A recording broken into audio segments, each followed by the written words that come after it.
So hello guys, कैसे हैं आप सब? I hope you guys are doing very well. I think आप लोग की प्रिपरेशन बहुत अच्छी चल रही होगी। एग्जाम में ज्यादा टाइम बचा नहीं है।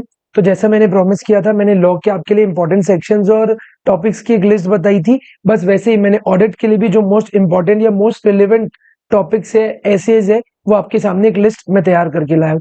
तो प्लीज, जब आप अभी आखिरी टाइम अपना रिवीजन कर रहे होंगे, आई थिंक एंड एंड में अब आपकी रिवीजन की तैयारी होगी, ठीक है, तो इन टॉपिक्स को ज्यादा अच्छे से पढ़ना। केवल इन टॉपिक्स को नहीं पढ़ना है, बट ये जो टॉपिक्स जो मैं अभी आप लोग को बताने वाला हूँ, इन टॉपिक्स के ऊपर अपना पूरा का पूरा ध्यान लगाइएगा, ज्यादा अच्छा इनके ऊपर ध्यान लगाइएगा।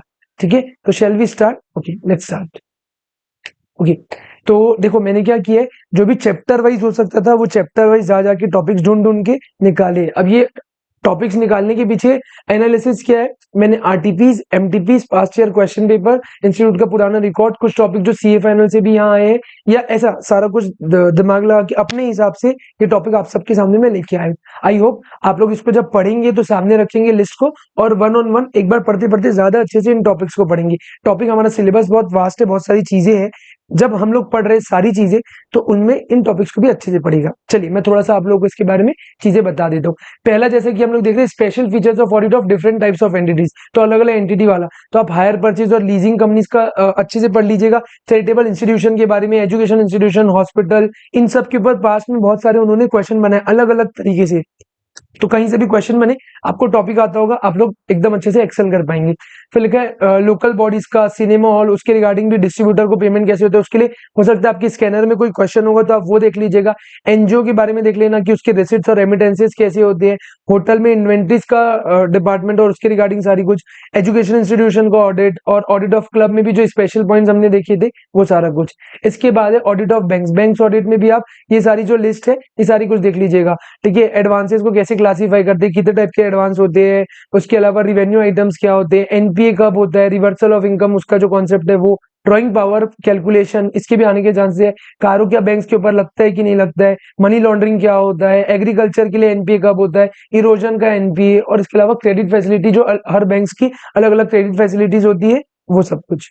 इसके अलावा अगर हम लोग नेक्स्ट चैप्टर देखेंगे, तो ethics and term of audit engagement. Ethics में आप ऐसे 210 अच्छे से देखना, 220 में क्वालिटी कंट्रोल देखना। इंडिपेंडेंस ऑफ माइंड और अपीयरेंस के ऊपर हो सकता है शॉर्ट नोट या ऐसा कुछ एक डायरेक्ट क्वेश्चन बन जाए। प्रिंसिपल बेस्ड और रूल बेस्ड अप्रोच जो होती है, आप वो देख लेना। इंटीग्रिटी इशू क्या होता है, जब हम लोग ऑडिटर का अलग अलग इश्यूज होते हैं ना, इंडिपेंडेंस का, थ्रीट और एक्सवाइजेड बहुत सारा, तो आप वो देख लेना। प्री कंडीशंस फॉर ऑडिट क्या होती है, तो बहुत अच्छे से देखना। ठीक है, ऑडिट एंगेजमेंट लेटर का रिवीजन कैसे होता है, वो देख लेना। गवर्नमेंट ऑडिट में आप देख लेना प्रोप्राइटी ऑडिट क्या होता है, पावर ऑफ काग क्या है, कंसोलिडेटेड फंड ऑफ इंडिया क्या होता है, ड्यूटीज ऑफ सीएजी क्या है ना, रूल्स और ऑर्डर के अगेंस्ट ऑडिट होता है, वो सारा कुछ देखना। जब आप कोऑपरेटिव सोसाइटी देखेंगे, तो ये पर्टिकुलर 3 टॉपिक्स मैंने निकाले, आप एटलीस्ट इनको बहुत ज्यादा अच्छे से देख लेना। ऑडिट रिपोर्ट इंपॉर्टेंट है।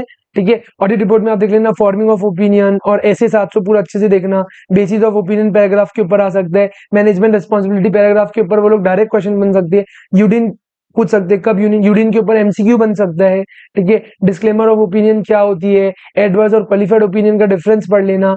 एम्फेसिस और मेटा पैराग्राफ क्या होता है, कंपनीज एक्ट के हिसाब से रिपोर्टिंग के लिए क्या बोला गया है, ट्रू एंड फेयर व्यू क्या होता है, ये सब देख लेना। इसके अलावा कंप्लीशन एंड रिव्यू वाला जो हमारा चैप्टर है, उसमें सब्सिक्वेंट इवेंट्स के बारे में पढ़ लेना, ऐसे 560। ठीक है, एडजस्टिंग इवेंट्स, गोइंग कंसर्न के बारे में, और ठीक है, सिग्निफिकेंट डाउट्स जिसमें से आ रहे इवेंट्स और कंडीशंस, वो वाला पॉइंट, और बाकी रिटर्न रिप्रेजेंटेशन, ये सब कुछ। हाँ, इसके ऊपर भी क्वेश्चन आ सकता है, written representation not substitute for audit evidence. तो इसके ऊपर भी ये लोग डायरेक्ट क्वेश्चन या केस लॉ में बना के घुमा के हमको पूछ सकते हैं। तो ये टॉपिक बहुत अच्छे से पढ़ना। ठीक है, नेक्स्ट है ऑडिट डॉक्यूमेंटेशन। अच्छा चैप्टर है। फिर इसमें ऑडिट डॉक्यूमेंटेशन क्या होता है, ऑडिट आईटी रिलेटेड रिस्क क्या होता है, ऑडिट फाइल के बारे में पढ़ना, डॉक्यूमेंटेशन समरी क्या होता है, डॉक्यूमेंटेशन के बारे में पढ़ लेना। और क्या है, बस ये सारी चीजें मैंने इसमें से निकाली है। अब ये टॉपिक्स की लिस्ट मैं आप लोग को टेलीग्राम चैनल में अवेलेबल करा दूंगा। ठीक है, दोनों चीज इसमें आपको मिल जाएगी, लॉ वाला भी और ऑडिट वाला भी। बाकी यहाँ पे भी है, आप चाहे तो इसका स्क्रीनशॉट भी ले सकते हैं। लेकिन अगर आप हमारे टेलीग्राम को चैनल को ज्वाइन करेंगे आरएम इंस्टीट्यूट की, तो आपको सारे नोट, सारी चीजें जो जो हम लोग धीरे धीरे करके इशू करते जाएंगे, विद द टाइम आपको सारी चीजें अवेलेबल होगी। ठीक है, next audit of items of financial statement, बहुत बड़ा चैप्टर है। तो उसमें मैंने ये सारी चीजें फाइंड आउट करी है जिनके ऊपर क्वेश्चन बन सकता है। ठीक है, एनालिटिकल प्रोसीजर्स क्या होते हैं सेल्स के रिगार्डिंग, एम्प्लॉय बेनिफिट एक्सपेंसेस के ऊपर बहुत बार क्वेश्चन बना है। ठीक है, कट ऑफ का एसर्शन क्या होता है, शॉर्ट टर्म बोरिंग क्या होती है, क्रेडिट, कैश क्रेडिट और ओवरड्राफ्ट फैसिलिटीज क्या होती है, ट्रेड रिसीवेबल के रिगार्डिंग, एजिंग शेड्यूल, ये तो बहुत अच्छा था, हमने जब क्लास में पढ़ा था। और यही सारी चीजें कि बोरोइंग के लिए क्या डिस्क्लोजर, बोरोइंग के ऊपर भी बहुत बार बहुत सारे क्वेश्चंस बने, तो आप ये भी अच्छे से देख लेना।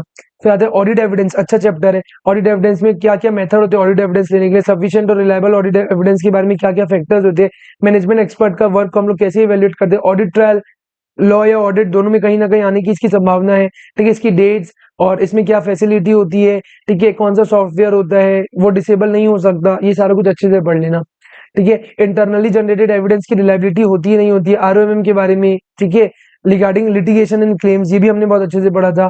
एक्सटर्नल लीगल काउंसिल के बारे में हमने पढ़ा था।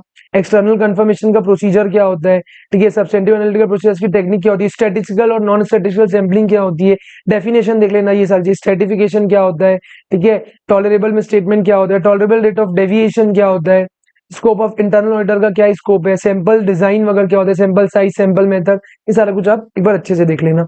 नेक्स्ट है risk assessment in internal control, audit risk क्या होता है, बहुत अच्छी चीज की डेफिनेशन, और ये ऑडिट रिस्क को बहुत अच्छे से पढ़ना। कई बार बच्चे सिंपल क्वेश्चन में भी कंफ्यूज हो जाते हैं, तो इसको प्लीज अच्छे से पढ़ना। इसके अलावा जनरल आईटी कंट्रोल और एप्लीकेशन कंट्रोल्स वगैरह क्या होता है, इनके बीच में रिलेशनशिप क्या है, audit automated documentation, documenting automated environment, उसको हम लोग कैसे समझते हैं, ये सारा कुछ। इसके अलावा मटेरियलिटी ऑडिट रिस्क क्या है, इंटरनल कंट्रोल की डेफिनेशन वगैरह, लिमिटेशन ऑफ इंटरनल कंट्रोल, ये बहुत इंपॉर्टेंट टॉपिक है ना। इंटरनल कंट्रोल अपने आप में बहुत बड़ी चीज है। आपने एक बार अगर इंटरनल कंट्रोल को अच्छे से पढ़ लिया, समझ लिया और उसके बारे में चीजें जान ली, तो वो बहुत सारी चीजें कवर करके देगा आपको, ठीक है। जहां से भी क्वेश्चन बनेगा आप बनाने को रेडी रहोगे, तो इंटरनल कंट्रोल को बहुत अच्छे से पढ़ना, ठीक है।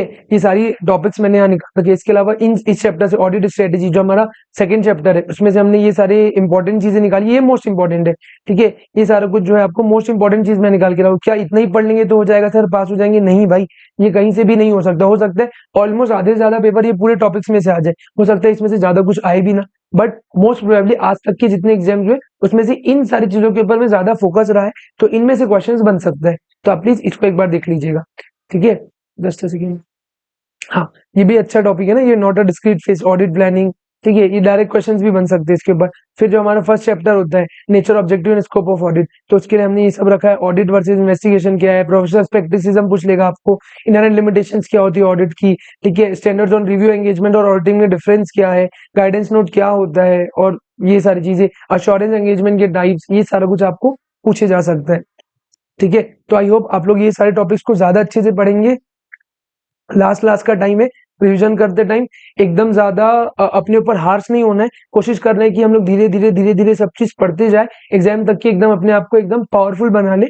और बाकी और भी बहुत सारी ऐसे मैं आपके लिए गाइडेंस वीडियो लेके आऊंगा, लॉ के लिए भी, ऑडिट के लिए भी, लिखना कैसे एग्जाम में, एक डेढ़ दिन पहले कैसे उसको मैनेज करना है, 1.5 डे का जो हमारे पास टाइम होगा एग्जाम में, पहले एमसीक्यू बनाने की, पहले क्वेश्चंस बनाने हैं, ऑब्जेक्टिव सब्जेक्टिव क्या करना है, सारी चीजें आपके लिए लेके आऊंगा मैं, ठीक है। तब तक के लिए आप लोग ये चीज पढ़ते रहिए, आपको डेली बेसिस में चीजें मिलती जाएगी। इसके अलावा हम लोगों ने जो शॉर्ट रिवीजन वाला, कॉन्सेप्ट रिवीजन वाली एक सीरीज चालू करी, जिसमें आपको दिन में एक या दो लॉ और ऑडिट के शॉर्ट रिवीजन वीडियो मिलते रहेंगे, जैसे सेक्शन 42 प्राइवेट प्लेसमेंट हो गया, ऐसे 200 के ऊपर एक 1.5-2 मिनट का प्रॉपरली रिवीजन वीडियो हो गया, शॉर्ट रिवीजन वीडियो, जो काम की चीजें है वो उसमें मैं हिंदी में आपको बता दूंगा, आप दिमाग में बैठाइए, कभी कभी वो दिमाग में बैठी हुई चीजें भी आ जाती, तो प्लीज आप वो भी देखिएगा, ठीक है। ये सब कहाँ मिलेगा? दो चीजें, एक आपको ज्वाइन करना है हमारा अरहम इंस्टीट्यूट का यूट्यूब चैनल, दूसरा आपको ज्वाइन करना है हमारे अरहम इंस्टीट्यूट का टेलीग्राम चैनल, ठीक है।